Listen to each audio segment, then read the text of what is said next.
প্রতাপশালী সেই চক্রটি মিতু হত্যার আগে বাবুল আক্তারকে হত্যার চেষ্টা চালিয়েছিল। দুবার বাবুল আক্তারের গাড়ি লক্ষ্য করে গুলির ঘটনাও ঘটেছে।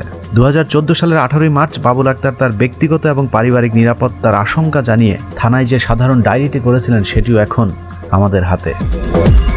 মাহমুদা খানম মিতু খুন হবার 6 মাস আগে তার মায়ের কাছে বাবুলকে হত্যার হুমকির বিষয়টি জানিয়েছিলেন। আম্মা বাবুকে হুমকি দিয়েছে, কি বলছে তা বলতে পারবো না, বলছে আম্মা বাবুকে হুমকি দিয়েছে। প্রিয় দর্শক, মিতু যে স্বামীর খুনের ভয়ে দুশ্চিন্তা করতেন সেই স্বামী এখন তার খুনের আসামি।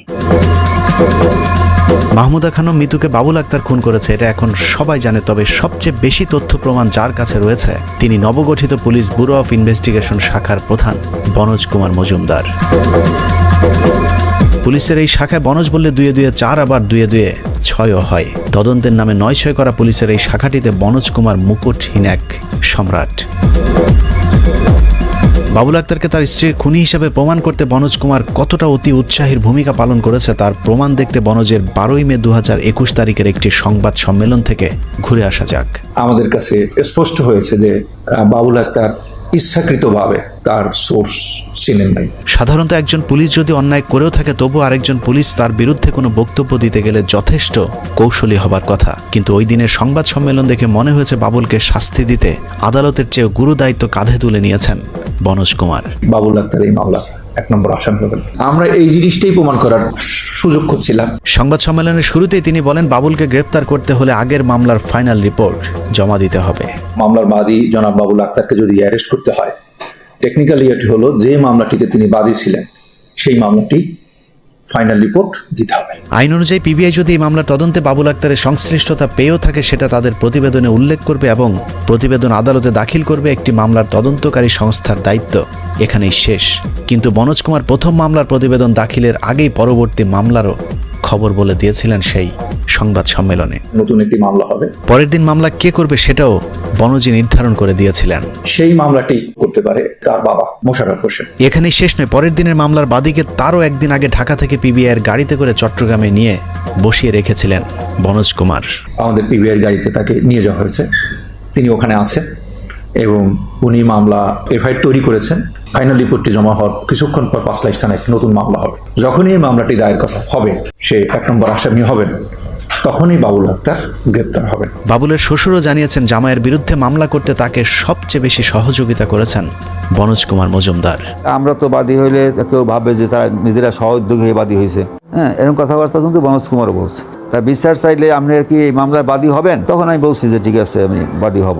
বাবুল আক্তারের বিরুদ্ধে 71 টিভির ফারজানা রূপাকে ডেকে নিয়ে বনজ কুমারের দেয়া একটি সাক্ষাৎকার শুনলে আরও বেশি অবাক হবেন, যেখানে তিনি বলেন এই মামলাটা একদিন তার কাছে যাবে সেটা নাকি তিনি আগেই জানতেন, যে কারণে দীর্ঘদিন ধরেই নাকি তিনি বাবুলকে নজরদারিতে রেখেছিলেন। বাবুল আক্তারকে আমার পাহারা দেওয়া লাগছে, সে যেখানে চাকরি করেন বা ব্যবসা করেন। কতদিন ধরে বাবুল আক্তারকে নজরদারিতে রেখেছে বনজ কুমার? মিতু খুন হবার পরে নাকি আগে থেকেই? মাহমুদা খানম মিতু খুন হবার পর মামলাটি তদন্তের দায়িত্ব ছিল চট্টগ্রাম ডিবি পুলিশের কাছে।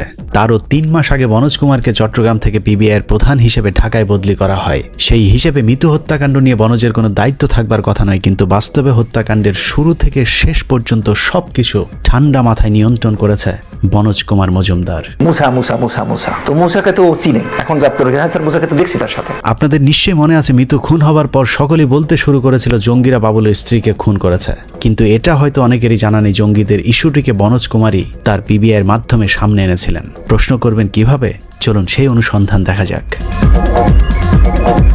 2016 সালের 15 জুন কালের কণ্ঠ পত্রিকায় জেএমবির বুলবুল জেলে বসে হত্যার নির্দেশ দিচ্ছে শিরোনামে একটি সংবাদ প্রচার করা হয়, যেখানে বলা হয় জেএমবির উচ্চ পর্যায়ের সদস্য বুলবুল আহমেদ ওরফে ফুয়াদ জেলখানায় বসে বাইরে থাকা সদস্যদের কাছে চিরকুট পাঠাচ্ছেন। একই দিনে বাংলাদেশ প্রতিদিন পত্রিকায় তদন্তে নতুন মোড়, কারাগার থেকে জঙ্গির চিরকুট শিরোনামে সংবাদে বলা হয়েছে বিভিন্ন হাত ঘুরে সেই চিরকুট নাকি সোজা পিবিআইয়ের হাতে গিয়ে পৌঁছেছে। আর সেই চিরকুটেই লেখা ছিল জেলখানা থেকে বাবুল আক্তার সহ 4 জন কর্মকর্তাকে হত্যার নির্দেশ দিয়েছেন কথিত জেএমবি সদস্য ফুয়াদ। এখন আপনাদের মাথায় আরেকটি প্রশ্ন আসতে পারে, তা হলো ওই সময় মিতু হত্যা মামলা তদন্ত করছিল ডিবি, তাহলে অন্য কোনো সংস্থা যদি জেলখানার ভেতরে তেমন কোনো চিরকুট আদৌ পেয়ে থাকে তাহলেও সেটা ডিবির কাছে যাবার কথা, কিন্তু পিবিআই এর কাছে কল্পিত সেই চিরকুট কেন গেল? চলুন সেই রহস্য উদ্ঘাটন করা যাক। এই চিরকুটকে কেন্দ্র করেই কথিত জেএমবি সদস্য ফুয়াদকে 7 দিনের রিমান্ড চায় চট্টগ্রাম পিবিআইয়ের পরিদর্শক শিল্পী রানী দেবনাথ। শুনানি শেষে আদালত 5 দিনের রিমান্ড মঞ্জুর করেন।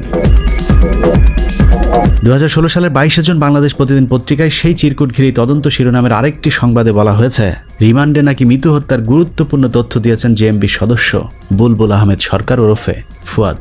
এরপরই বাংলাদেশের বিজ্ঞ সাংবাদিকেরা ঝাঁপিয়ে পড়েন চিরকুটের পেছনে। সারা দেশে শুরু হয় আলেমদের উপর নির্যাতন, সাঁড়াশি অভিযান চালিয়ে প্রায় 13,000 মুসলমানকে আটক করা হয়েছিল ওই চিরকুটকে কেন্দ্র করেই। কিন্তু পিবিআইয়ের প্রচার করা চিরকুটের সেই গুরুত্বপূর্ণ তথ্য আর কখনোই কেউ জানতে পারেনি। মূলত চিরকুট নাটকের পুরোটাই ছিল বনজের সাজানো। একদিকে সারা দেশে মুসলমানদের উপর নির্যাতন করেছে, অন্যদিকে কালক্ষেপণের মাধ্যমে হত্যার আসল ঘটনাকে ধামাচাপা দেওয়ার চেষ্টা চলেছে। মিতুকে যেদিন কুপিয়ে হত্যা করা হয়েছিল সেদিন একটি অপরিচিত নম্বর থেকে মিতুকে তার বাচ্চা নিয়ে নির্দিষ্ট সময়ের আধা ঘন্টা আগে স্কুলে যেতে বলা হয়েছিল, যে কারণে বাবুলের পরিবারের নিরাপত্তার দায়িত্বে থাকা কনস্টেবল সাদ্দাম মিতুর সাথে সেদিন স্কুলে যেতে পারেনি।